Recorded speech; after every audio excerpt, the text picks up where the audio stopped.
الواحد مش عارف وين يروح وين يجي. التفكير صعب يعني، فيك يعني خلص تستشهد، شفته بعينه ودفنته الله يسهل عليه صلى الله وبارك، بس التفكير انت اللي مش عارف لا هو عايش ولا ميت ولا اسير وما عندك اي معلومه عن هذه الامور كلها.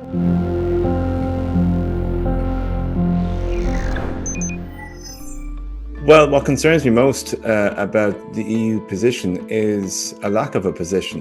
It's very clear where the EU stands when it comes to Ukraine, sanctions against Russia, absolute support for Ukraine and the Ukrainian people.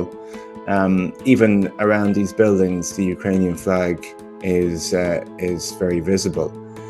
I grew up in the 80s and 90s. I remember how the international community dealt with South Africa, when it was felt that the South African apartheid regime wasn't in keeping with a decent, ethical way of running a country. They were isolated internationally, on a diplomatic footing, economically, by trade, sporting, cultural links were shut off. And that was successful because, as we know, in the 90s, a more democratic regime was brought into South Africa.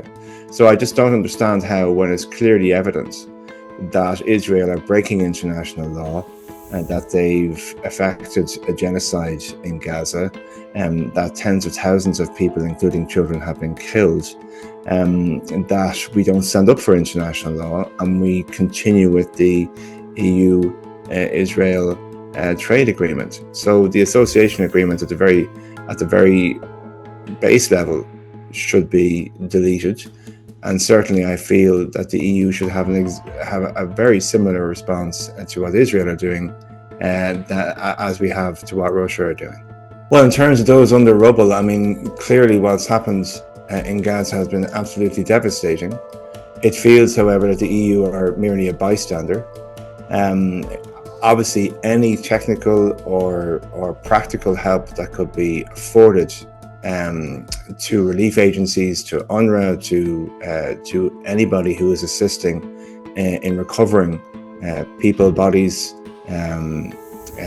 infrastructure from under that rubble and reconstructing Gaza should be at the foremost, at the front of policymakers' minds here. It feels as if Gaza has gone off the political agenda, even though, as you say, it is effectively under rubble.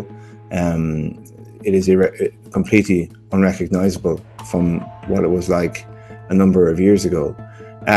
So my real upset really is about just the fundamental lack of interest that has been displayed here. Now, I do understand from certain member states and powerful member states of the European Union, including Germany, that they have a very complex history when it comes to Israel. The Holocaust is the original sin of the German nation.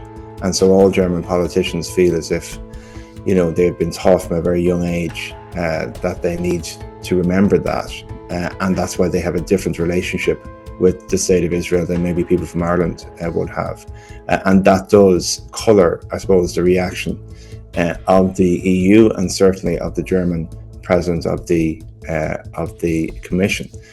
However, if we have a situation of a country that is, or a region that is effectively under rubble, and we're in a position to assist, well, then we should assist.